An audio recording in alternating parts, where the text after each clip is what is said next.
취업하기로 결심하고 처음 취직한 곳이 강남에 있는 삼성의료원이다. 지금은 삼성의료원이 강남 외에도 몇 군데 더 생겨서 이름이 삼성서울병원으로 바뀌었다. 그 당시 삼성의료원은 아직 병원 건물이 없이 강남구 일원동 일대의 넓은 부지에 병원 건물을 준공하는 중이었다. 병원을 출범하기 위한 내부 시스템 준비 작업도 필요했는데 일원동 넓은 부지 한쪽 구석에 컨테이너 박스 몇 동을 이어서 의사들과 행정 직원들이 진료에 필요한 여러 준비를 갖추어 나갔다. 나는 그 컨테이너에서 대략 4-5달 정도 보내고 병원이 준공되고 나서는 6개월 정도쯤 근무했던 것으로 기억한다. 산부인과에는 나와 과장님 등 2사람만이 근무를 했고 개원하고 얼마 있지 않아서 외국에서 연수 중이던 나머지 4명 정도의 스태프도 진료에 참여했다.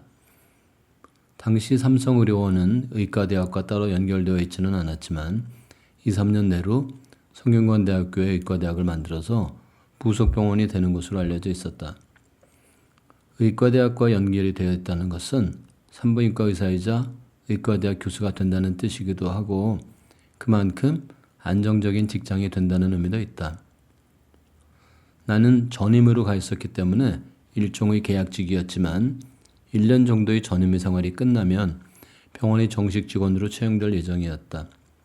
서울대병원, 신촌세브란스병원, 아산중앙병원, 강남성모병원과 함께 삼성의료원이 국내 빅5 병원으로 불려지기 때문에 나와 동기들은 개업하지 않고 봉직할 생각이라면 그곳 중에 한 곳에 취업하는 것이 목표였다.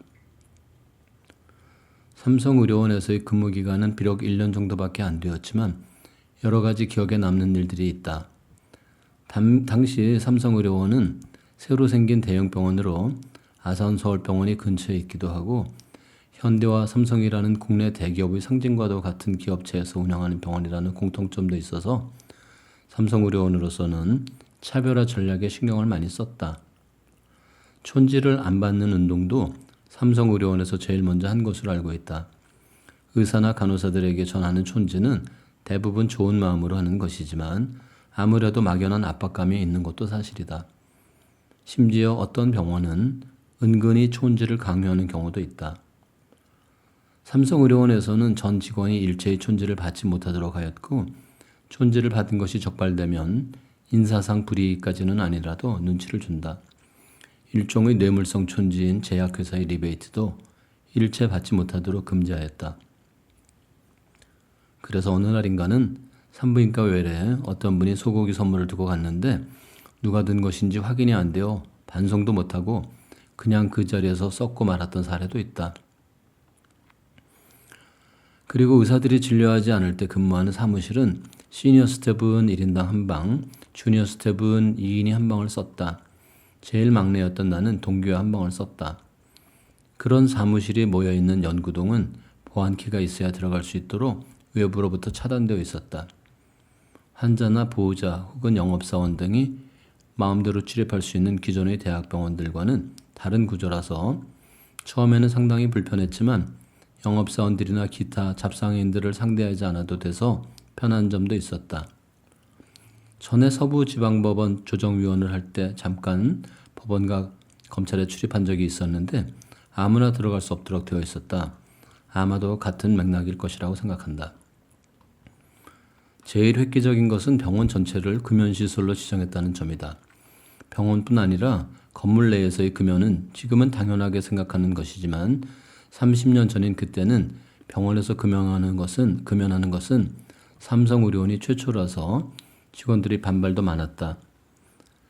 그러나 우스운 일이지만 병원장님의 애연가라서 그 방만은 유일하게 여야 했다. 그래서 시니어 스태프들은 그 방에서 병원장님과 함께 담배를 피울 수 있었다.